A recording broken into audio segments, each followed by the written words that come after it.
it. So, okay. I'm going to have to go side to side because that light is so bright that I made the mistake earlier of looking at it, and I still see dots. So the other thing is that the critical error that presenters often make is trying to do too much in a short period of time. So the most powerful way is usually be very simple, make a lot out of a little. And I'm going to attempt to do the crazy thing, which is try to make a lot out of a lot tonight, because there's a number of points that I want to cover. And I have a number of examples I'm going to use. And my reasoning behind this is, one, I think it's a complex topic that can't really be covered in an oversimplified way and do it justice. The other thing is that I realize we have a diverse range of parents in the room and challenges your teenagers face. And so if even one of the examples that I speak tonight is something that you think I could go home and use right now, then it was worth going through all the examples I'm going to go through tonight. So my plan is that I'm going to speak for right around an hour, and then I will do time for question and answer. Okay. So the topic, it was interesting, Mike and Sarah and I are having these conversations last spring and then early this fall about topics that remain really relevant for parents. And this theme kept coming up again and again about all the articles and the books that are being written about what we really need to do to prepare our children for the realities of today's world, especially given that the school system is built on a model that's 19th to maybe at best, the best end of the 20th century. But the world of the 21st century is radically different. So, to be 21st century competent is to know not just how to, operate a smartphone, but it's also to be able to write apps for the smartphone, that kind of stuff. And so how do we start learning this? And I don't know if any of you have had the experience, my guess is you have, when your parents who are in their senior years, get their first computer, and then they send their first email, and then they start sending you every joke that all their friends forward them and this stuff. And then there's this whole other leap when they start texting. That's just the most bizarre thing to me, that my father sends me text messages now. But understanding that all of us have to be adapting for this world in order for us to stay connected, and obviously professionally to stay relevant, because things move so quickly with it. So what I'm going to be talking about is stuff that I draw on in the work that I do with teenagers. And a lot of it is answering their questions, both the ones that they're asking and the ones that they're asking beneath the surface but don't really know that they're asking. They come, they have a particular problem, a challenge that's going on, but there's usually a question underneath all of it. And what I find is consistently that in addition to having an answer that's practical and usable, that there's these foundational pieces that they need in order to be able to actually apply the advice, or to be able to have that situation come up again next time and it not be a problem the next time. So there are things that are not taught in the school curriculum, yet they're going to need in order to be able to navigate their way through life, especially as chaotic as it can be at this point. So I'm going to refer to these as what I call these 5 core competencies. And they are general, and I'll try to be specific with my examples about these. There is a handout that I think Mike was giving you some. If you didn't get one, don't worry. There's more at the back. You can get it later. But I write out all these, at least the outline form of it, so you don't have to get lost in taking all the notes with it. But I want to begin this by framing this a little bit, that my own journey, as my own sort of struggle to grow into an adult, when I had moved out to California, left school, which scared the hell out of my parents. And then, 9 months later, I went back to school, and then everybody was happy again, and then I was out of school, and I wasn't working, and they were all panicked again.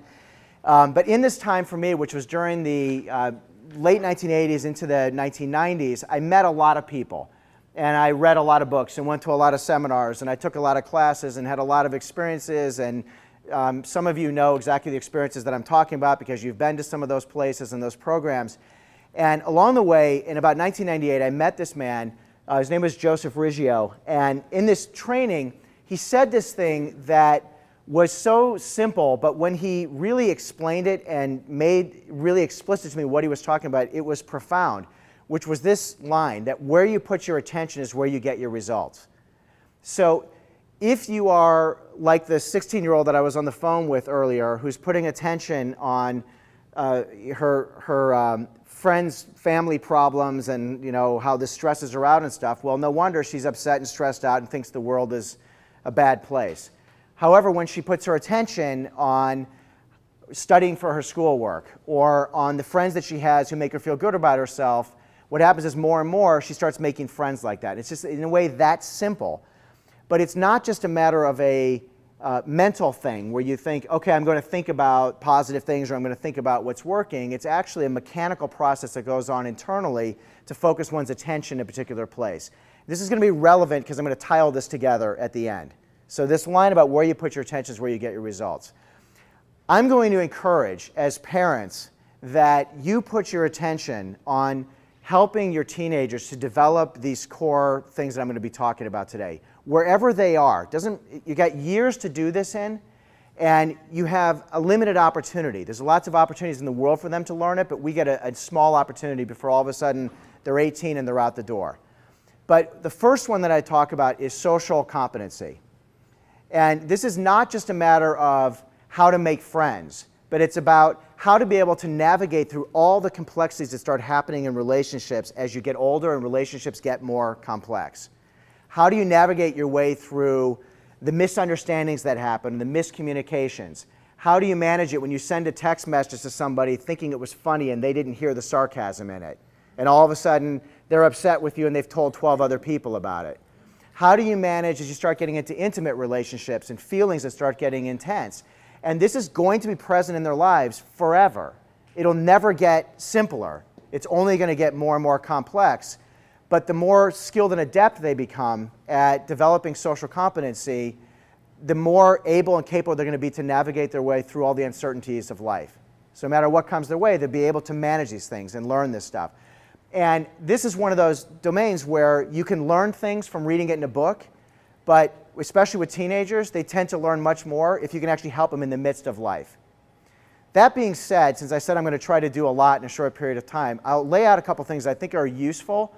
And it's a model that feel free to steal it and use it, having conversations with your teenagers.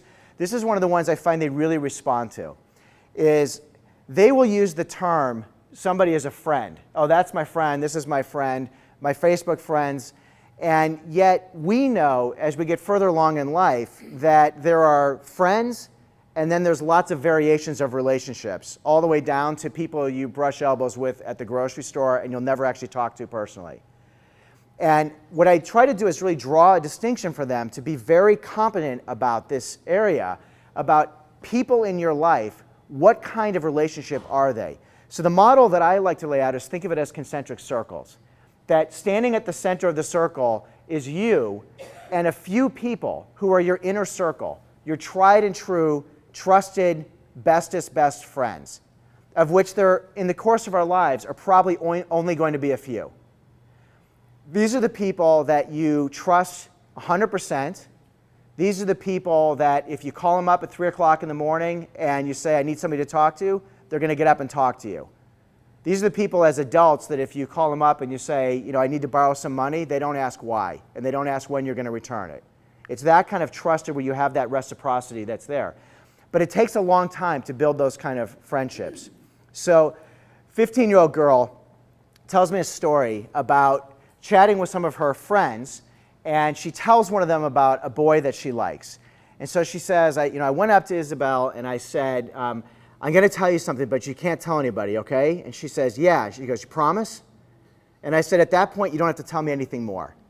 Because the person who's on the inner circle, you don't have to say, do you promise? Okay?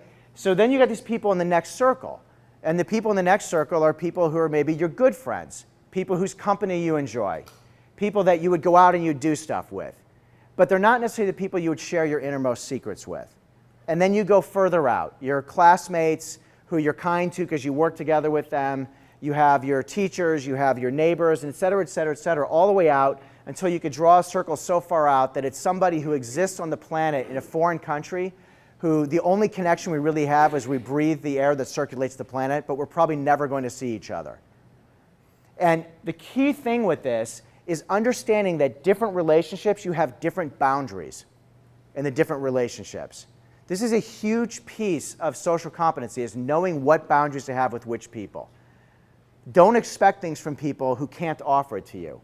Or don't put things on people where you haven't really earned the place in their life to put that on them in their life.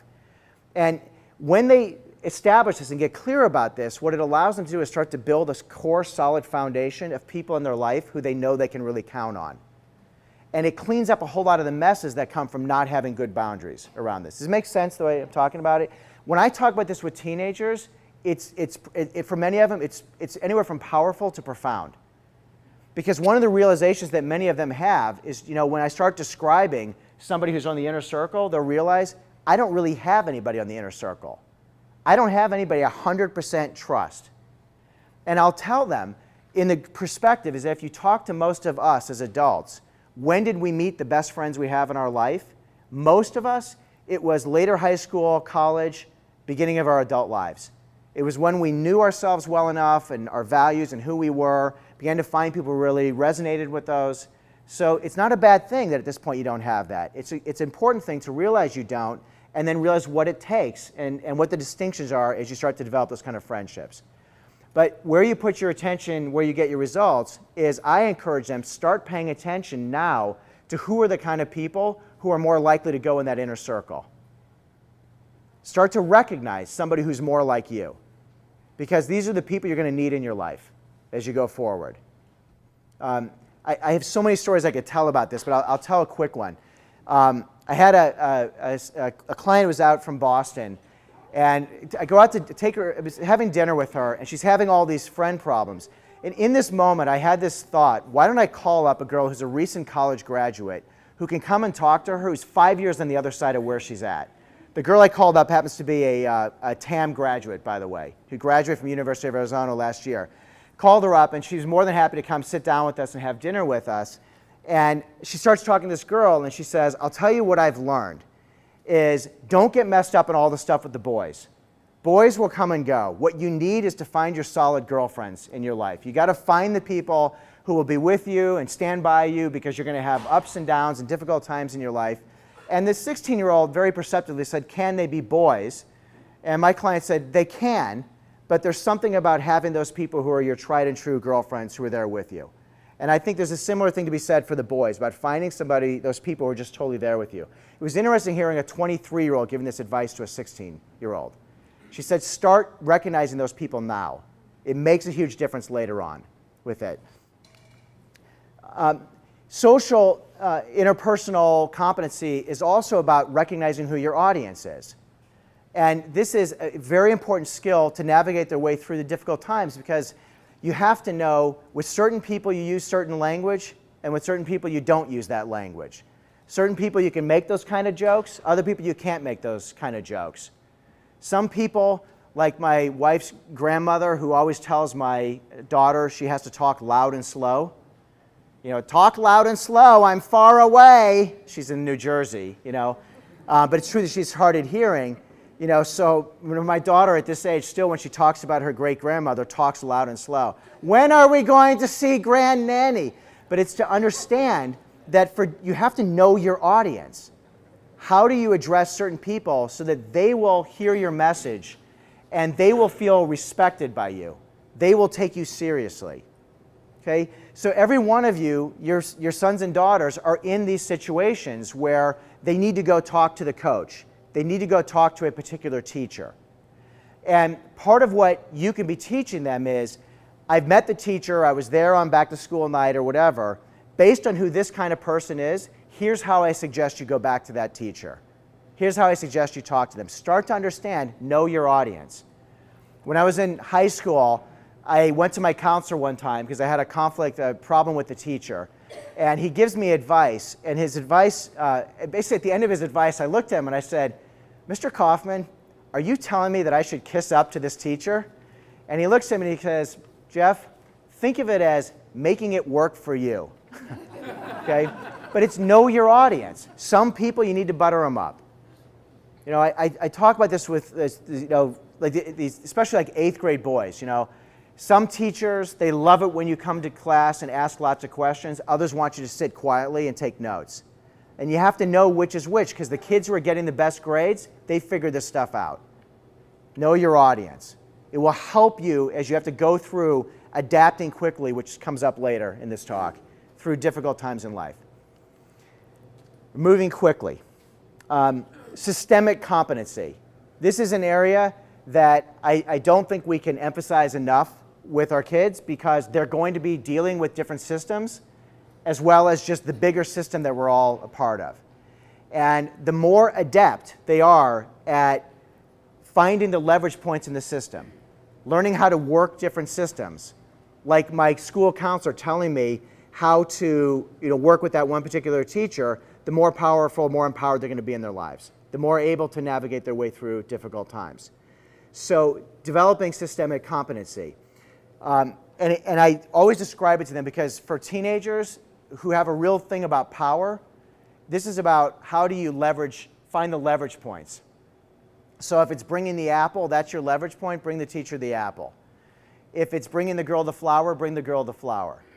If it's getting on the customer service call and being the charming, sweet, kind, polite person on the phone, and you're more likely to get what you want, then be the kind, sweet, charming, polite person on the phone. If it's knowing when you have to step it up and ask to speak to a manager because you need to put a little jolt of fear in them, then it's learning how to do that. So how do you work these kind of different systems that you're going to be part of in your life? And again, you have these conversations with your sons and daughters.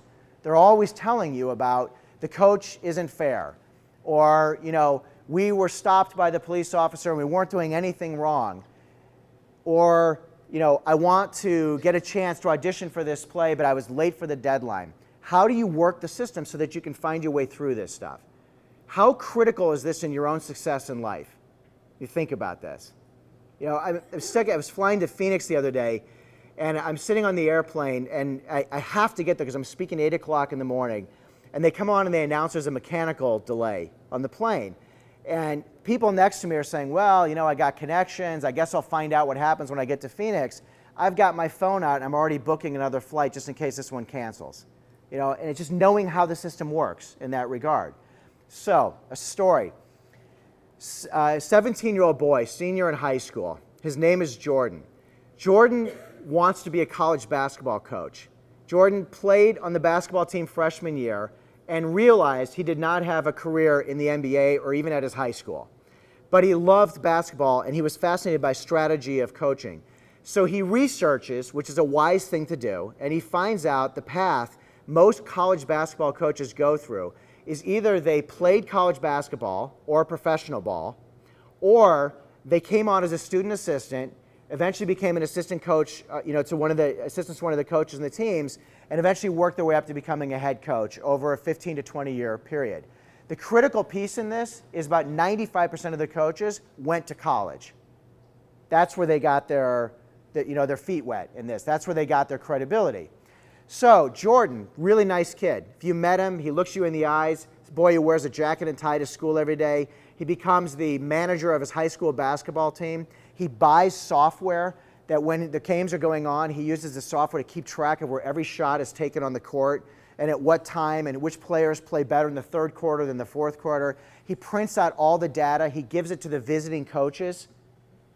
So up and down the state of Illinois where this boy lives, there's high school basketball coaches think he's the greatest thing since sliced bread. He's the MVP of his high school basketball team 3 years in a row, and he doesn't play basketball. The only problem that Jordan had is that in the midst of all this stuff, Jordan decided not to do a whole lot of homework. So it's senior year, and he's pulling a 2.2 grade point average. Okay? It's actually about a slightly higher than that grade point average if you take into consideration the art classes and that kind of stuff. But when it comes to the core academics, he's not going to get in. Not only does he not get into any of the colleges that he applied to, he didn't even get into the college that his father works at. Okay? So I meet him. His father happens to be one of my closest childhood friends. So I meet him. And he's kind of discouraged because this dream he has in life to be a college basketball coach, he can't even go to college now. He's going to have to try to do it from community college and transfer, and wishing he'd put in the work. And I said to him, why are you giving up? You've got 50 basketball coaches up and down the state of Illinois who think you're the greatest thing since sliced bread. Why don't you contact these 50 people? Get them to write you letters. Talk about how great you are. Bargain with the schools that you'll get straight A's this next semester if they'll give you another, this thing. And he starts to get kind of excited. So I want to just show you working the system, okay? This is from an email. One school he wants to go to Elmhurst College. Dear Ms. Levinson, does Elmhurst have a formal appeals process? Okay? So Ms. Levinson responds, yes, we do have an appeals process. You don't have to read the whole thing. Yes, they do. Okay? She explains how it works. Okay? So I have an email exchange with Jordan after that. Dear Mr. Leiken, I'm collecting the letters, blah, blah, blah, blah, blah. And then he comes up with this line. I'm putting together a pamphlet, 101 reasons why Jordan should attend Elmhurst College. Okay? And I'm doing more things. My goal is to send it by January 20th. It's actually February 1st, so I don't know the end of the story yet because he hasn't sent it yet. But that's the kind of thing about trying to learn how to work the system. The thing that I know is the likelihood is he's not getting into Elmhurst College with a 2.2 grade point average. Okay? I do know that a year from now, when he applies, he'll be at the top of the list. He will have made that impression to stand out from the crowd. He's the real deal. Now he needs to back it up with the rest of the package with it. So it's how do you work the system and start teaching your teenagers how to find these ways to find the leverage points inside of the systems that they're in. Okay? Comment that I oftentimes make to them is you can't beat the system. So nobody beats the system. It's everywhere and it's designed to win. What you do is you have to be smarter than the system. That's what you have to learn how to do. Everybody thinks they're going to beat the system. They end up making a movie about you, and you watch it while you're behind bars. That's what ends up happening, right? But the people who are smart in the system find a way around, and they get into the school they want to get into, even though for every reason they shouldn't get in. Okay? So again, I'm using these examples because I imagine there's people in the room who can relate to this one right now. You're probably having these conversations, right, with your with your kids, and you're going to find oftentimes they're going to come back and say, well, I'm not willing to do that. I'm too proud. I'm not willing to do that. And I come back to what Mr. Kaufman said to me. Think of it as making it work for you. When you're a child, when you're a proud adolescent, you're too stubborn and it has to be done your way. When you are a more evolved person, you start realizing you've got to find ways to work inside of this stuff and work to your advantage. So I'm going to give you a rather sensitive example because it's one that's going to strike home with probably some of the parents sitting in this room. Have a conversation with a 16 going on 17-year-old a couple nights ago. And he tells me about how he just had this conversation with his parents about the whole college process and how he really is annoyed by all these messages that him and his classmates are getting about why they should be doing all these community service hours and joining all these clubs and starting nonprofits and doing all these volunteer projects in Cambodia and all this kind of stuff. And he says, I know all these kids who are doing this stuff, very few of them is it actually real as to who they are. But they're doing this stuff because it's what the system is, and he has a real issue with this. He thinks it's just phony what's going on, but everybody else is doing it, and his college counselors, who his parents are probably paying lots of money for, are telling him to do this stuff, as well as the people at school. And he says to me, what do you think? Do you agree with me? Now, he's assuming that because I'm a bit of a, outsider in terms of how I think, that I'm going to jump on the bandwagon with him. And I said to him, I think you're both right. I think your parents are right, and I think you're right. But here's why I say that. What happens oftentimes with your parents is they're taking a position with you, which is keep all options open. Keep the road wide for you, okay? I take a different approach. I think what you should do is narrow the road, but narrow it into the stuff that you want to be doing. And as you start to get clarity about what the stuff is you want to be doing, then start figuring out what's it going to take to do it. And if what it's going to take to do it is to write these essays and publish editorials and all this kind of stuff to prove to Elmhurst that you should get into that school, then by all means do what you have to. I don't think it's an either or. I just invert it. I don't think do it to keep all options open. I think more important to help them narrow the options, which is just a preview to where I'm going with this stuff. Okay? But it was interesting listening to the boy afterwards. He goes, well, you make a good point there. If I'm going to rebel, I'm going to end up shooting myself in the foot. So what it does for him is begs the question, then what should I really be studying? What do I really want to be doing? Which I think is a far more useful conversation with it. Mr. Darwin, I agree with on this quote. I think if it's in focus, you can read it. If not, I'll read it. It's not the strongest of the species that survives, nor the most intelligent that survives. It's the one that is most adaptable to change. And the way that I think of this is, I just kind of wrote it this way on that handout, is that I don't believe in that Murphy's Law, whatever can go wrong will go wrong. All I know is that no matter what we do in our life, crazy stuff's going to happen. Stupid stuff is going to happen. You know, stuff's going to hit the fan. It's just going to happen. Just when you are about to go and buy the tickets for the show, your computer's going to crash. It's just going to happen. I think I'm flying to Philadelphia tonight, and I was talking to Mike, and all of a sudden my phone rings, and it's the United Airlines number, and I go, maybe I'm not flying to Philadelphia tonight. Fortunately, they just changed gates, Mike, by the way, wherever you are. So, but stuff's going to happen in life. So the question becomes, when things don't go the way you want them to go, when that happens to you, what do you do? Because what I find is the most common thing, and especially in the teen culture, is what you do is it's a story to tell people, and it's really easy to find people that you can get together and bitch and complain about it to, tell your story to. You know, she didn't tell us we were going to have a test, a quiz today. Nobody knew about it, or this was never even, in the stuff that she told us to study, and the questions showed up on the exam. Or, how can they possibly drop a, paper on us for Monday, and it's Friday, I'm going to have to spend my weekend doing this? It's going to happen in your life. That's the school version, but we all deal with it as adults going forward. Okay? So how do you adapt in that moment? If you become a person who just says, I'm overwhelmed, I'm angry, I'm going to call my friends and tell them about it, that's what you're going to have. Where you put your attention is where you get your results. If instead you can just this is one of those moments that life is not working the way that I want it to, I need to adapt. The line that I oftentimes tell myself is, this is really happening. It's kind of, I don't know, it works for me. It's like lightens things up. I'm in the middle of this is an impossible situation. This is really, truly happening. I need to get to that place. All 3 lanes are closed on the freeway.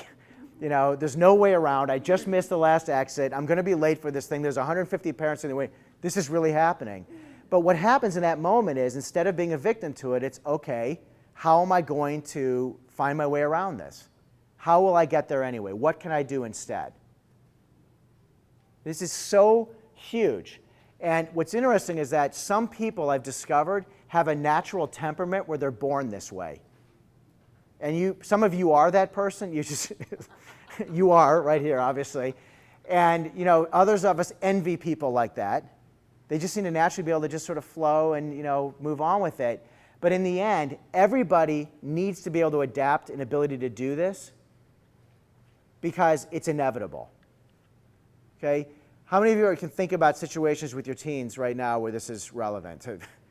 Where you watch them and you hear them complaining and going on and on about it. Complain all you want. The paper's still due on Monday morning.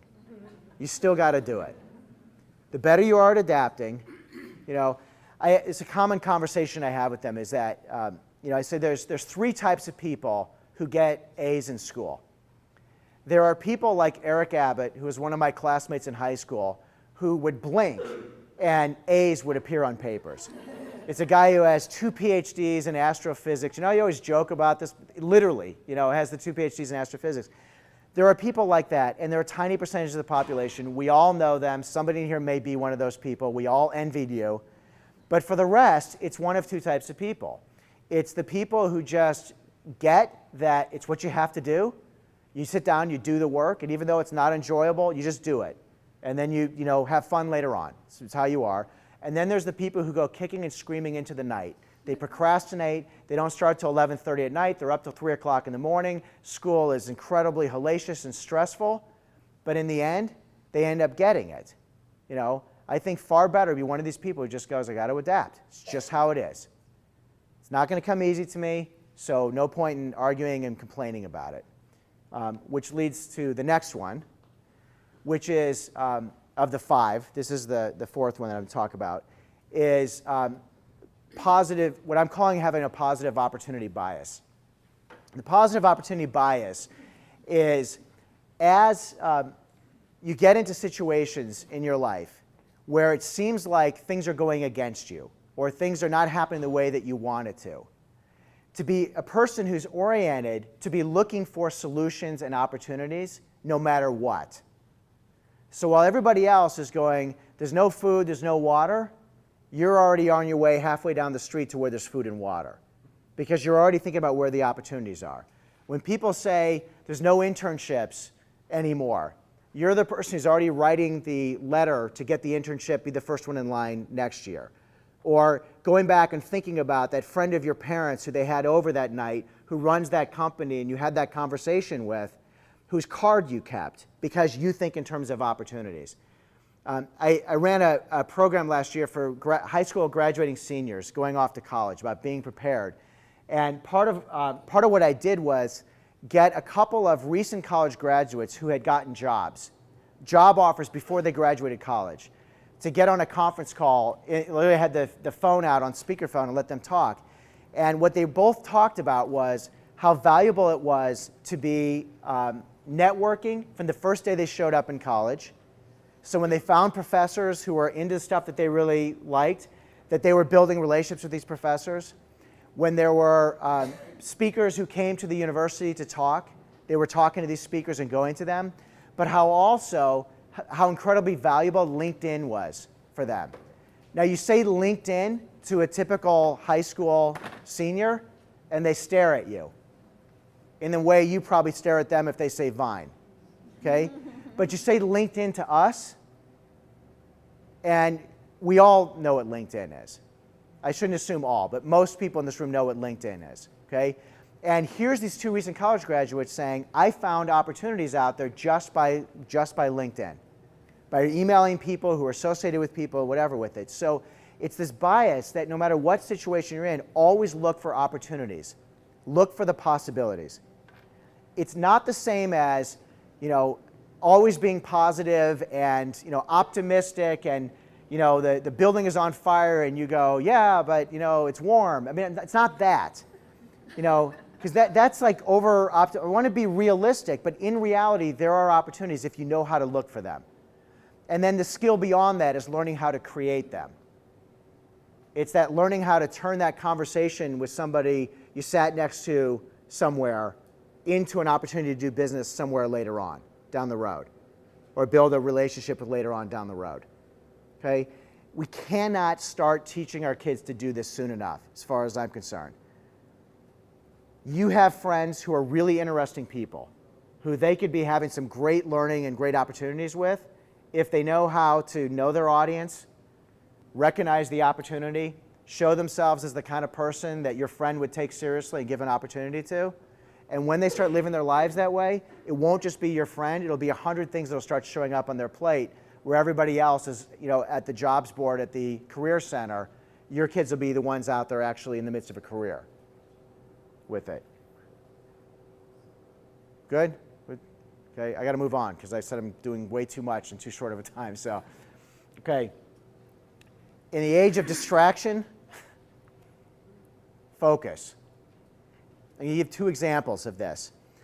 17-year-old boy plays on his basketball team and he's great during practice, but when he gets out there in a game and the fans are yelling and he's up there at the free throw line and they start screaming out his name, he gets all stressed out and he misses his free throws. He's shooting like 25% in games and about 85% or something in practice. Okay? What happens is he's losing his focus at that point. So this is where I come back to what I said about what Joe Riggio was talking about. Focus is mechanical. It's not just a mental thing. It's actually mechanical. Conversation that I have with him is when you are in practice, when you're just out there on the free throw line or you're just shooting yourself and you're making shots, what are you aware of in your body? What do you become aware of? And I lead him through this, sort of a series of questions about this. And what he comes to is he makes this really interesting statement. He goes, my elbows feel really heavy right before I'm going to shoot the ball. I'm like this, and I just sort of feel like my elbows sort of get heavy, so it kind of pulls my arm down a little bit, and it's like launches it just perfect to make the free throw. And what we do is we teach him how to focus his attention where it needs to be to make his elbows feel heavy, even when he's on the court and there's 1,000 fans at his high school game cheering. This is knowing where to focus his attention. What happens is he goes out and starts making his free throws. And you see it in his body when he's out on the court. He just, all of a sudden, he goes right back in that place. There was a lot of studies done in the 1970s that actually influenced a fair amount of the curriculum movement around how learning is state dependent. In other words, the state that we're in when we learn something is the state we need to be in to have the easiest access to the information.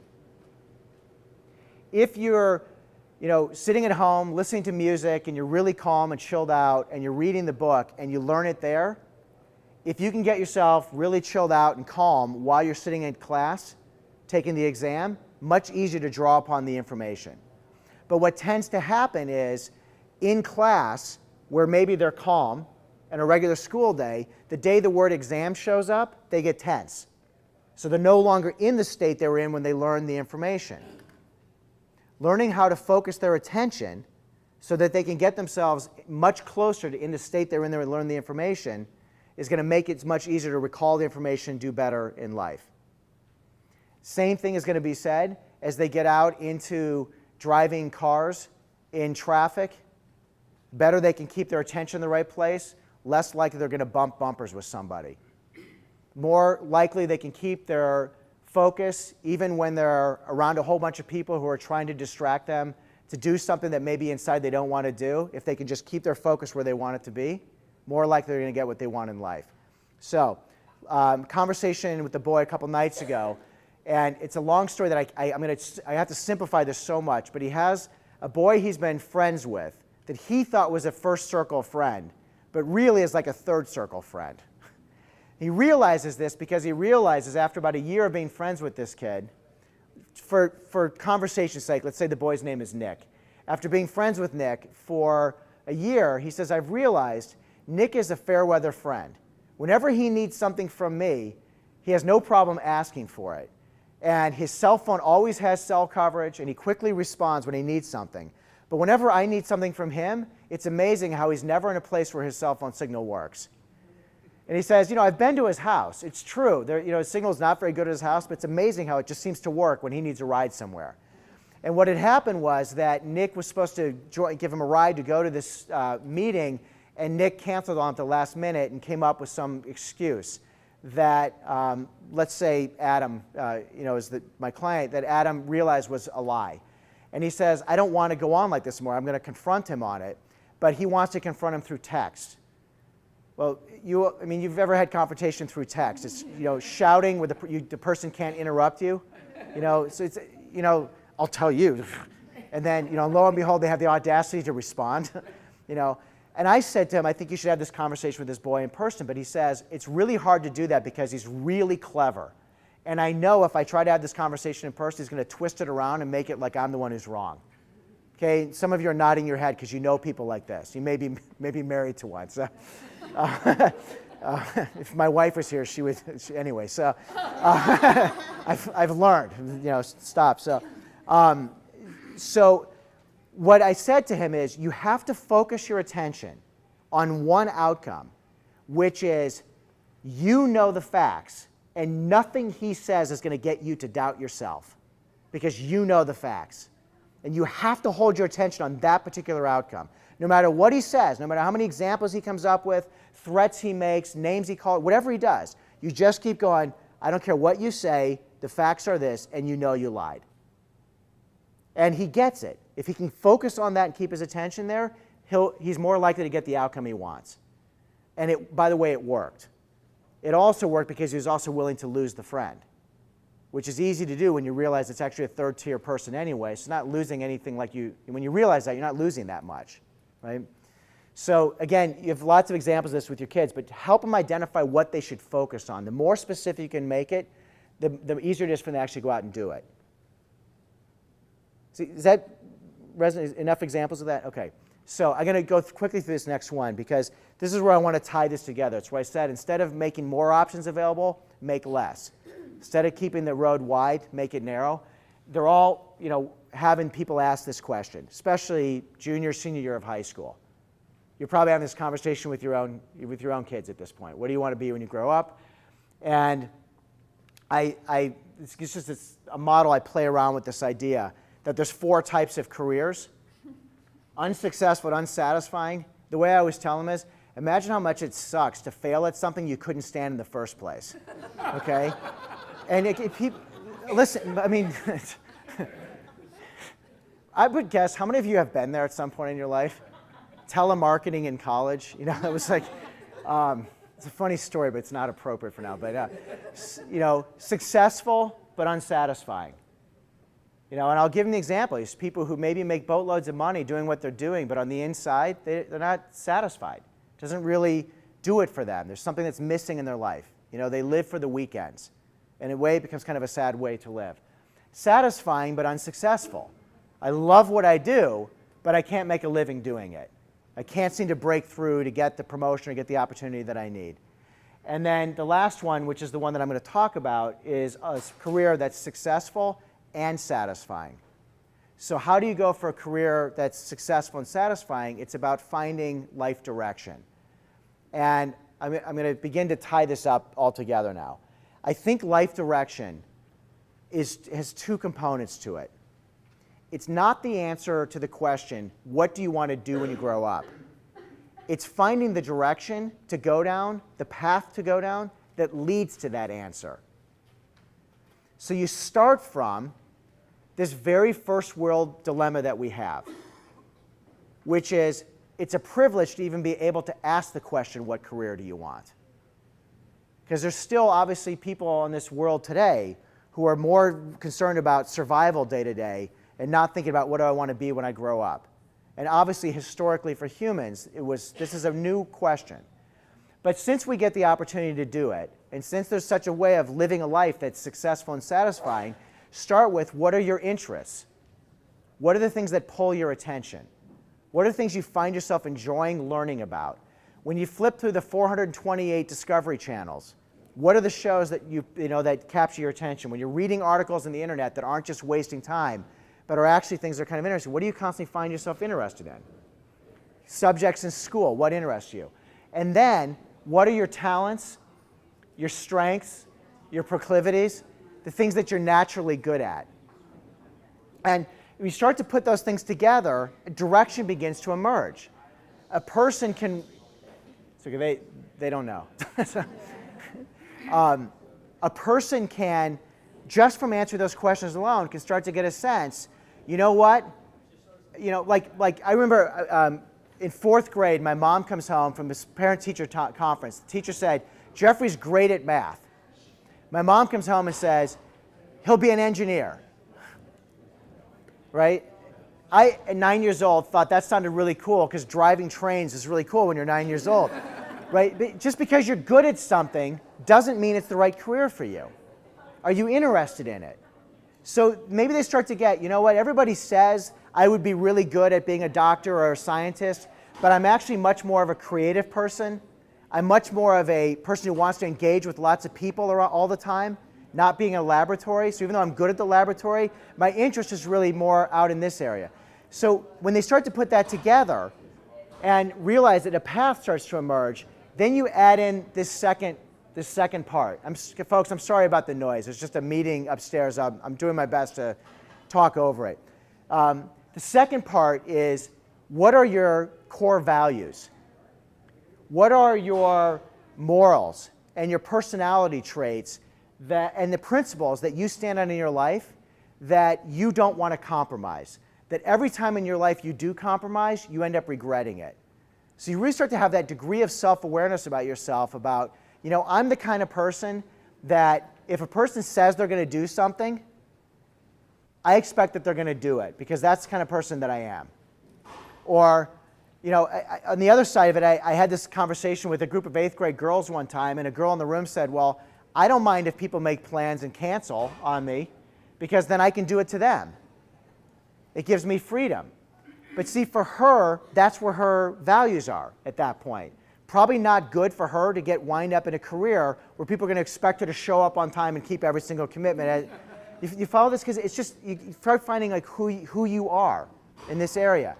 And these are conversations that in some ways, in fact, I go many ways, you as parents are probably better equipped to have with your kids than anybody else because you know them better. You're the one who's seen them over time. You know, you've always been fascinated by this stuff. From the time you were young, you loved reading these kind of books. It's no surprise that now in school you love journalism class. And you love going out and, you know, covering sports stories or whatever it happens to be. That's their kind of thing. And what this does is it doesn't tell them what to do with their life. It gives them direction. Start to move in a direction that emerges from this. And as they begin to move in that direction, when people do the things that align with what their strengths, talents, proclivities, and interests are and who they are in terms of their principles, their values, and their traits, what ends up happening is that it leads to a path where they can have much more likely to have career success and personal satisfaction. Because we know, coming back around, that no matter what path they go down, there will be setbacks. There will be challenges. There will be disappointments. There will be things that didn't come through. The funding source you thought you were going to have all of a sudden dries up. 2008 happens. But if you're doing something that's in the direction where your interests are, what you're drawn to, and you're not compromising this core stuff about yourself, it's so much easier to remain positive, to stay motivated, to be able to keep pushing your way through it. And this is the kind of thing that most of us as adults learn the hard way. Is it true? You're on that road and eventually say, I can't do that anymore. I've got to do it this way. We can help our sons and daughters start this way. And in a way, not only does it give them an advantage, it may give them the critical piece they're going to need in order to be successful in this changing world. Start on that path with that piece in place. Okay? So they go down the road, and then who knows where it leads to. I had a conversation with this boy a couple of days ago, 16, and has no idea what he wants to do with his life, getting lousy grades in school. So I asked him the question, you know, what shows do you like to watch on TV other than South Park and that stuff? And he says he loves watching, I think it's House Hunters, the show where the buyers say how much money they want to spend and what they're looking for, and then these guys go out and they find the houses and they choose between these different homes. Have you seen this TV show? And oftentimes in the show, they'll show them properties that you can buy for that amount of money, but you're going to need to fix it up. So they go, you can buy it, you have $280,000 to spend, you can buy it for $210, it'll probably cost you $60 to fix it up, but it'll be exactly what you want. But the buyers go in and they look at the house and they see this rundown place. The real estate people see what it could be. Okay, and I love this show, so I totally get this, you know. And I said to him, what do you like about this show? Because for me, what I love about it is the way that the real estate people see how it could be. What he loves about it is the way that they can just manipulate the story about the place to make it seem like it's amazing. Okay, it was really interesting. And I go, what do you mean? He's like, it's like these are the kind of people, like, you know, they could like, you know, pick up a banana peel off the ground and they can go, you know, da-da-da-da-da, and you're going to want to buy the banana peel. And I said, tell me another one. He goes, well, this and this. And I said, you know what you're doing right now? Right now, you're in the domain of marketing. Now, there's many different areas of marketing, but you're in the domain of marketing, okay? And so he says, what's marketing? And I said, well, let's have a conversation about, you know, there's a business that has a product, and they need the world to know about their product. That's marketing. Sales is getting people to buy the product. Marketing is getting them to know about the product. He goes, oh, I'd be great at that. And I said, give me some more stuff. And he just starts throwing out all these ideas. I said, this is like, it comes easy. You enjoy it. You're already watching TV shows that for you is just, you know, something other than doing homework. Now we start talking about what's the path to getting involved in this career. And if you talk to most people who are working in the marketing side of business, they'll tell you they went to college. They studied the history of this, the different trends, the things that happen. They did internships. They cultivated their talents with it. They worked on projects, eventually become project managers in this stuff. And after 10 or 15 years, maybe they're starting their own company or they're, you know, managing a whole division with this stuff. But now all of a sudden there's a reason to start doing schoolwork before it's too late. He's only a sophomore, so there's, you know, he can still pull up his grades and he could do this kind of stuff. And this is that conversation, going back to the other one about the boy and the whole college thing. being a sham, the volunteer work and all this stuff. Now all of a sudden there's a reason to start working the system. It's a reason to get the grades. And it isn't, to please your parents, and it isn't so you can get into Yale. It's so that you can be positioned to do work you really want to do, which you would find satisfying. So does that example generalize enough that you can, okay, I could give a lot more, but I'm running out of time. So what happens is, as they develop this sense of life direction, no matter how wide it starts, I like sports, I like being around lots of people, I like big events, and I'm always interested in it. And I know I'm the kind of person that likes to be around positive people who like to have fun, I like being around that stuff. It starts very wide, but as they start going down that path, it narrows. And it starts to become evident what's the education you're going to need. And of that education, how much of it is schooling? How much of it is education you're going to get on the outside? Who are you going to network with that's going to help you to get that education? What are the opportunities you need to be seeking out that will very quickly put you on the path so you can start doing that sooner than later? So you can start to set yourself on a path where you're going to excel in your career. And that's what I was talking about, how the whole thing inverts at that point. Now, do what you need to do, as long as you don't compromise your core values, because that was that second column over here. If you can do it without compromising your core values, go for it. Okay? It develops clarity.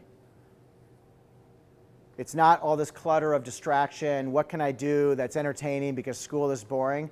I now have clarity about the things I want in my life. I have clarity about the kind of skills I need to be developing. When things happen that throw obstacles in my way, I know how to just adapt. And I know I need to adapt. I know I have people in my life I can turn to for advice about how to handle those kinds of things. And they're spending their time productively moving forward on a journey in life that's going to lead to fulfillment, instead of waffling around or just doing what everybody else is doing with it. And I just can't emphasize enough, I keep coming back to this point about it's a really crazy world we're in right now. Just trying to keep up with the technology, trying to figure out what the market's going to be like, what products. I mean, I get emails every single day about the internet's going to be dead, and then it's going to be this, and nobody will have smartphones. They're going to have smart ears and this stuff, and you should buy this stock. So as it's changing so rapidly, to have that clarity inside and have that skill set will allow them to be able to far more easily navigate their way through this stuff to get that thing in life that makes it so worthwhile going through. Am I good with everybody with this? It's okay. Normally I let people ask a lot of questions, but I said I would talk for an hour with this, and I'm going to close with a little story, and then I'll take questions. It's just a very timely story. I had this. I got an email from my parents a couple days ago that an old family friend of theirs passed away. And it was the father of a boy that I was very close friends with in middle school. Our families were very close friends, so every year we did certain holidays together with them. And my parents were close friends with his parents, so it was just people I grew up with, that sort of close-knit. I grew up in the Midwest, so there was a lot of that close-knit stuff. And by the time I was in high school, this boy, Rich, went his own way, had his own friends, and while we were friendly and we went through confirmation class and stuff together, as far as school and social events, he had his own group at that point. But it was never enemies. We just weren't best friends anymore like we were in 7th grade. But nonetheless, his father died a few days ago, and like most human beings on earth, I'm connected with them on Facebook. So I went on Facebook and I looked him up on Facebook, and I sent him an email. And it was, I just cut and pasted. You don't have to read the thing. It's just there's a line that I'm going to point out. Don't read it. I'm just going to point out the line. But it was just, I got the news. I'm really sorry to hear about your father. And some stories that I remember growing up with him, and really being grateful that we grew up in a community where we had that tight-knit bond, that we had families we were this close to. And he was very moved by getting the email from me. He responds to me very soon after, "Jeff, I appreciate your words. I'll tell my family you're in our thoughts and prayers." And then he writes this line, "I miss our friendship." I hope at some point we can reconnect. Love to hear about your life. That line really got me. This is a boy, he's a 46-year-old man who I was friends with when I was 12. And he looks back and remembers that friendship that we had back then and writes that line about missing our friendship. This is a thing that is concerning to me, and it's something that I don't know how to talk about it. It's so hard to talk about, is volume, quantity, quality. And how no matter what, as we go through our lives, there will be those things that will just never go our way.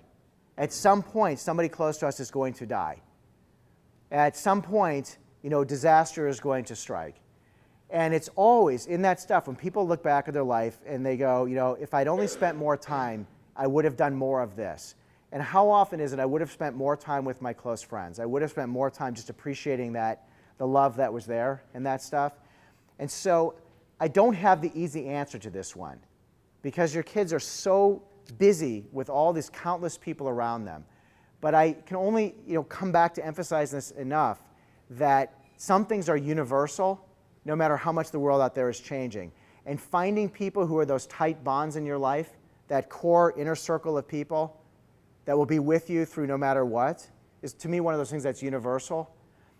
Whatever we can do to help our teenagers to find that and develop that and value it in their lives, I don't think we can do enough of. It was a line that I got to speak at a client's wedding, and his parents were standing at the time, and it just sort of came to me in this moment that I'm standing there with their son and daughter who are getting married, and I said, from this point forward, though they're always your son and daughter, they're no longer your children. And these are my 7 and 1-year-old, so I've got a few more years of. You guys have the sleepless nights because they come in late and all that stuff. Mine just wakes me up all night long. Last night it was I'm cold, and then a whole story about how a child at school ate her cookie. This was at 3 o'clock in the morning. But it's that realization. They're going to grow up and they're going to become adults. And we only get one chance to raise them. School is nice. School is helpful. It's not enough. It takes a village. It takes a whole community. It takes a whole lot to be able to do this effectively. So I hope that what I have talked about today has helped give some clarity, some ideas, some practical things that you think of in terms of with your own kids that you might want to do to focus their attention to help them get the results that they most want and obviously that you most want for them. So thank you for letting me come in and speak with you. I hope this was useful for you.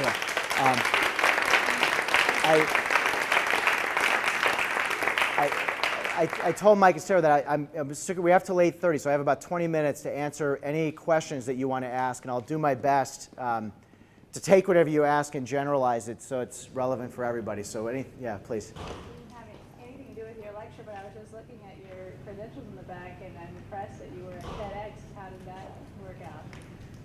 I hate TED. Honestly, I'll tell you why. Because if I could do it again, I would do it so different.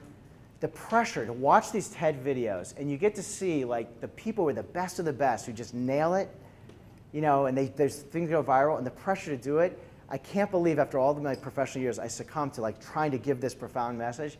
I would do it so differently if I could do it again. Why? Because it's like taking something that's profound and cramming it into 18 minutes, right? And so I would do something very, very different with it again. It's on my website actually. It's not horrible. But I got to the end, the clock is counting down, I got 10, 9, 8, and I had this great line at the end, and it went to 0, and I was like, and I froze, and it's like never happened. But anyway, but that's my reason. I have this love-hate thing with TED, is a better way of saying it. No, because it's like the time thing, so. You need to focus. But it was, I needed to focus. I needed to focus better, It's just, there's TED Talks I think are great. It's kind of like, this boy says to me recently, he goes, parties are a great place to meet people, but a lousy place to get to know them. I think the same thing about TED. Great place to get ideas, lousy place to actually get in depth and move anywhere towards mastery with it, so. Thank you. That's my thing, so yeah. Yes, please. Well, actually, just going back to something that you said earlier. So This Christmas break, my daughter convinces me that she can miss school on Friday, and we can head off to Park City, Utah early. So we do it, although she tells me she has a math test, but the teacher has agreed to give it to whoever doesn't make it follows me. So we're gone, and during the time we're gone, I said to her, don't you think you should be studying for the test? You may get it the day you get back. And she says, oh, she wouldn't do that to her. and I said to her, isn't she the math teacher that gave you a math test on your first day of school? She says, yeah. Well, Yes. okay. Nonetheless, when she comes back, they get the test on that first day back. Did you convince her to study for it? Did you succeed at that? No. So you know what oftentimes happens is after that experience, you now have credibility that she'll listen to you going forward.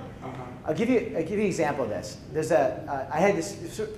It's funny from the outside. It's not funny when you're the parent going through this. Okay, daughter wants her car and wants a driver's license, and the mom doesn't feel the daughter's ready for it because the mom would like to see her getting better grades in school, and the mom would like to see her home on time more. The mom is concerned that she goes out and smokes weed with her boyfriend and this stuff.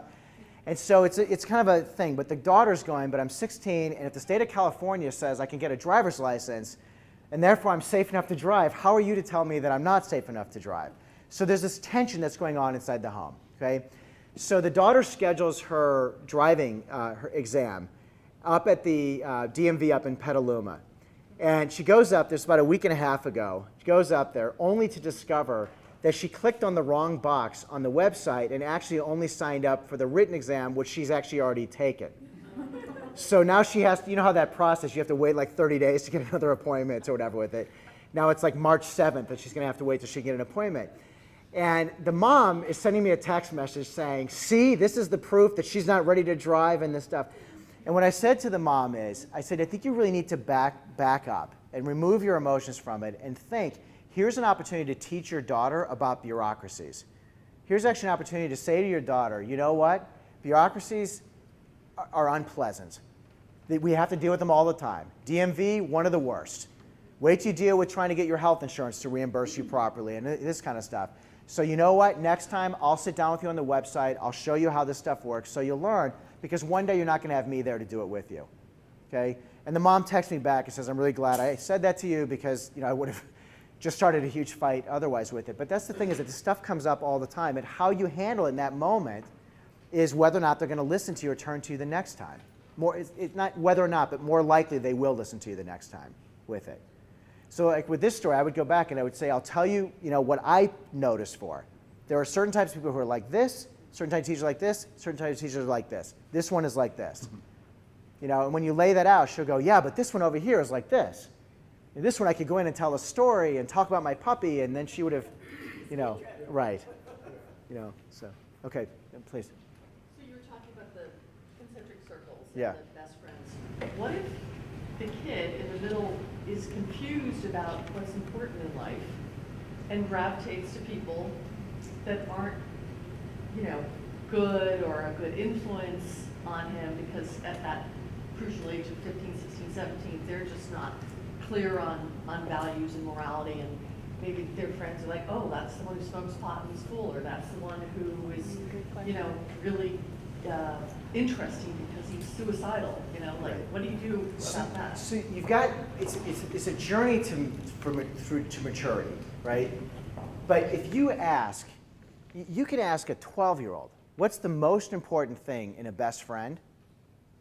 I've never met a 12-year-old who isn't going to include in the top 3 the word trust. Somebody that I can trust. Somebody who's honest, somebody I can trust. And it's usually, somebody who likes the same stuff as me, we can talk and that stuff. So, I suppose that there are people who don't have that on their list of what would have to be there. I've never met them, but it's probably out there. But I would start there, and I'd say, what are your criteria for a best friend? And they would say, somebody I can trust, somebody whatever.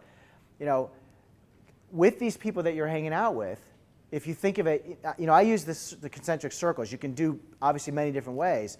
Is this a person you 100% trust? Does this person have your back the way you have their back? You know, another way, like in the situation you're talking about, is I say to them, is this the kind of person that you're getting back as much as you're giving out? Or do you find like you're the one who's doing 90% of the giving and they give very little in return? And maybe you kind of enjoy being needed, but when something really hits the fan for you, are they really there for you? And it's humbling to have that realization, like, no, I'm actually not hanging out with somebody like that. And I go, well, you know, you want to go on and be a professional who works with, you know, challenged people, that's fine. Practice on these kids, but start identifying the people who really are the kind of friends that can reciprocate for you. You'll need them in your life. You know, one day you'll be glad you have them. That's the way I have the conversation with them. Get them to lay out the criteria, the value set with it. What that brings you back to is you would hope that you as a parent would be in that first circle so that the kid needs to trust the parent. And the problem with adolescents and parents is that they're always trying to do something a little sneaky this way, and you're trying to prevent Yeah, them from doing that. but you're not going to be on the friend channel with them, So it's right? a different circle. You're talking a different consideration, okay? And you're also talking that at this age, there's a biological and psychological and I think social need to be able to prove to themselves that they can live without you. They have the awakening, whether consciously or not, you're not going to live forever, and they're going to be in the world in times and you're not going to be there with them. And the only way they can prove to themselves they can handle stuff on their own is to do it without your help. So oftentimes parents will find themselves in that unfortunate place of right words, wrong source. Does it make sense? Yeah. Right? Which is why, you know, it's helpful to have other people come into their life who they will listen to and they, you know, will trust and they'll take the advice from. That being said, like your story with your daughter, you know, she will listen to you because this is not intimate about how do I handle the thing with my boyfriend or something like that, that maybe she's more inclined to say I have to do this on my own. This is dad knows how to work the system far better than I do. Save myself a lot of grief. There's certain things that they will turn to you about. And the other thing is in terms of how much they'll share, it's how you react when they share the stuff with you. That Steve Martin scene in, not Parenthood, it's the other one, Bringing Down the House, where his daughter, you know, sneaks out and goes out to a wild party, and Queen Latifah has to go save her and all this stuff, and you know he's furious because she said she was going out with this nice boy wearing khaki, kind of dressed like me actually. Truly, the boy shows up, he's all, you know, preppy, and then she gets in the car and that boy gets in the back seat, and the guy she's really going out with is driving the car and he's got long hair, and you know she goes to this party, and so Queen Latifah goes and picks her up at the party, and you know ends up taking the guy that was harassing her and hanging him upside down by the ankles. It's a funny scene. But she comes, you know, the girl comes home and Steve Martin's ready to kill her. She lied to me, she betrayed me. And Queen Latifah stops him and she goes, if you go in there and you say that, I mean, what can she say? She lied, she's busted, she's going to be grounded and all that stuff. She'll also never talk to you again. And so he walks in, composed himself, and he says, honey, I'm glad you're safe. I'm so concerned about you. I'm so glad you thought to call whatever Queen Latifah's character is. And you know, clearly we need to talk to be up to date with where you are. He says all the stuff like from the book, you know. And, you know, she talks a little bit and then she says, you're not going to kill me? You're not going to ground me? You're not going to... He says, no, honey, I love you and it's important that we can communicate. And she says, oh, Dad, there's so much more I want to tell you, and throws her arms. And he gets that Steve Martin look on his face, but it's how you respond in those moments, you know. So the response has to be authentic, but it also has to understand that, you know, it's the age they are, you know. So a question, you know, it's for me, like I had this conversation with a high school freshman the other day who's got a girl who's willing to go quite far with him. And very, very far could happen very soon. And so I had this conversation with him about, you know, it sounds great, sounds exciting, but how do you decide whether or not to actually do this? And I said, you know, what's going to happen is you have this rational thing up here, which is going, damn, you know, girls and like, yeah, and popularity with the boys and that stuff. But then you got this other thing, which is this gut. You know, this is your gut. And maybe your gut's going to be telling you, you know what, up here sounds great. Down here is definitely saying go for it. But right here, my gut's saying not a good idea. Trust your gut. Because your gut has a sense to it that can sense all sorts of things.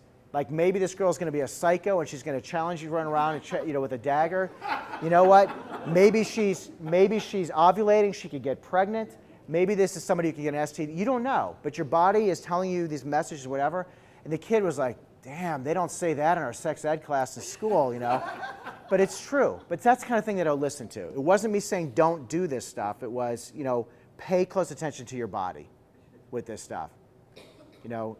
Almost always when people make bad decisions, they can look backwards and they'll say, you know what, I had a sense and I ignored it.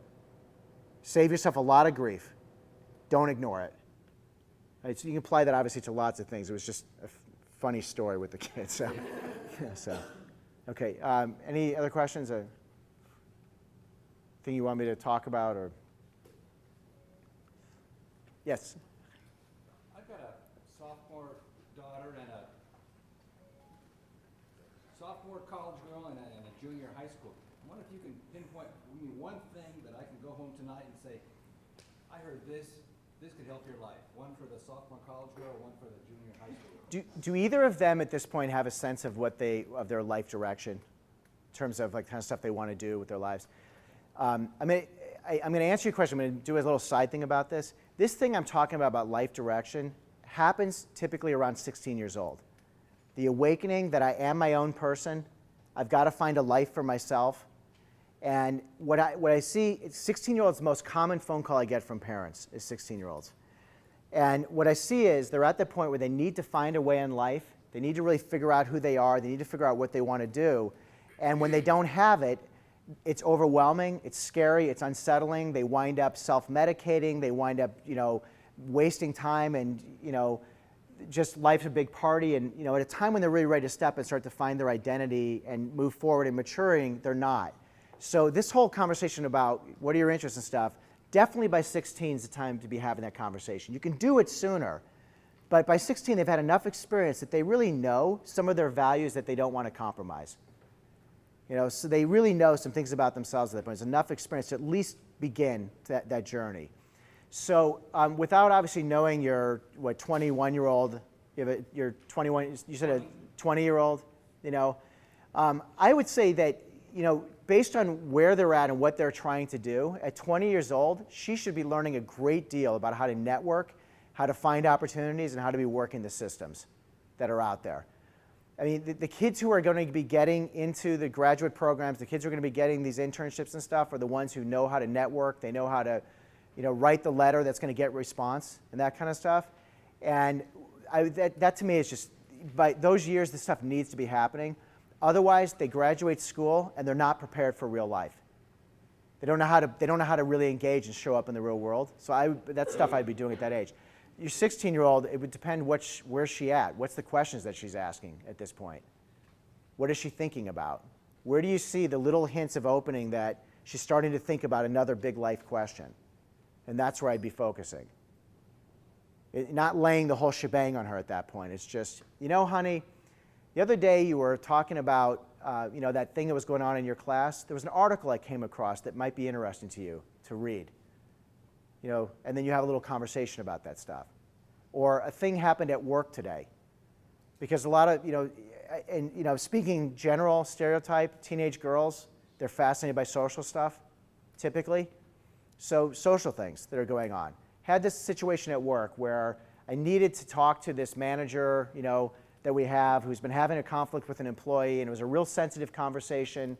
We had to figure out how to have the conversation. Those kind of stories, that stuff like that, really valuable at that age. Personal stuff also.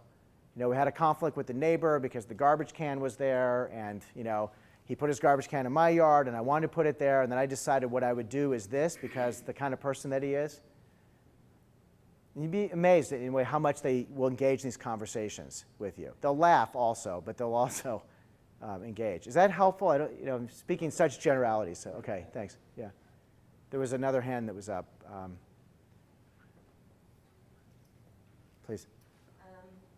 I have a 15-year-old son who participates in many sports at school with very little success. And I keep on telling him how much I admire his persistence but how does he feel about the very poor results?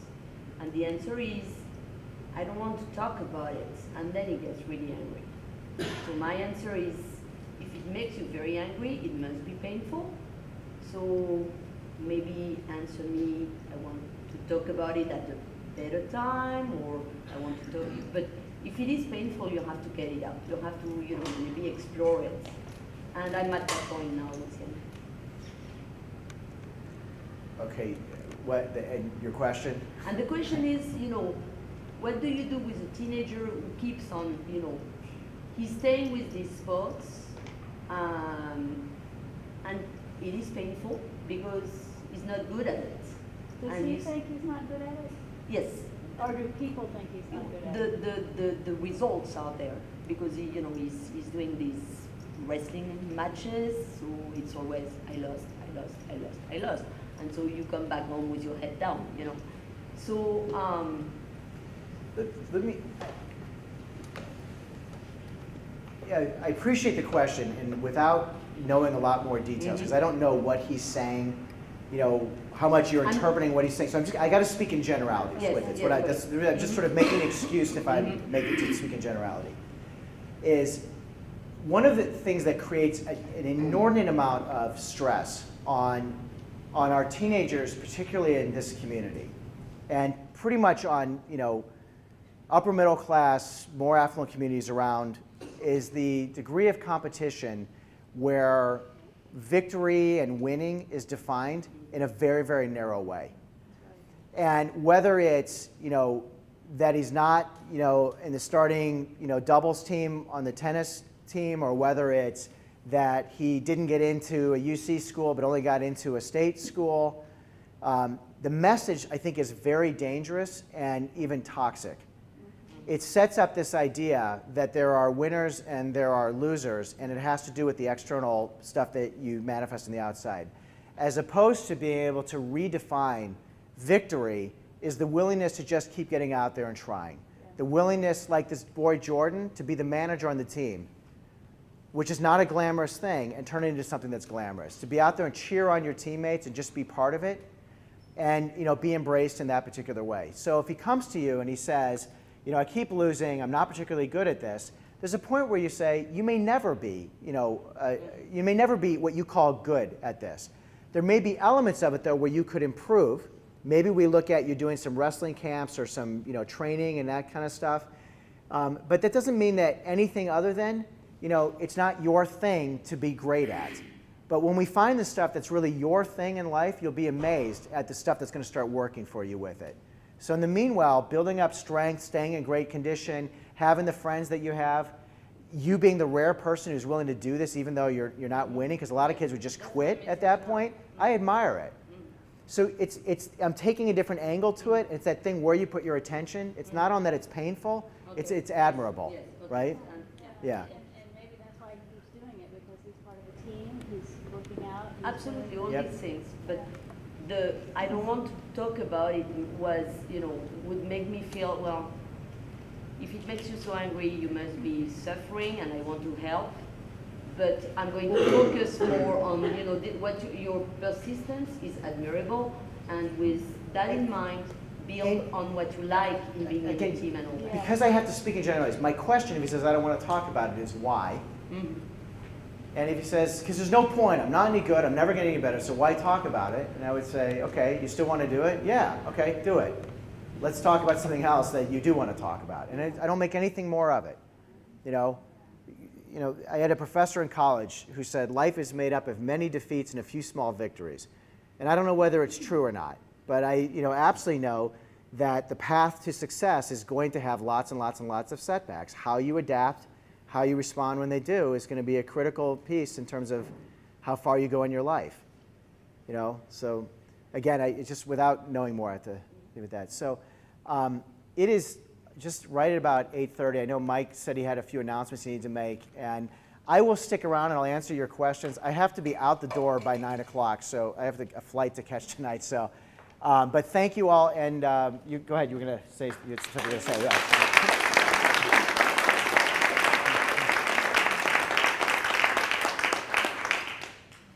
Always love Mary. Thanks. 2 weeks from tonight, February 12th, we're having another speaker come in, gentleman who wrote about practical help to parents. The subject's going to be strategizing around parties, drugs, and alcohol, and getting people together and talking. So part of the presentation will be parents talking to each other in the presentation. So that's going to be a good event. In the back table back there, you can sign up for Jeff's mailing list. Lots of information can come to you. Don't miss that opportunity. Thank you for coming tonight. Appreciate your participation.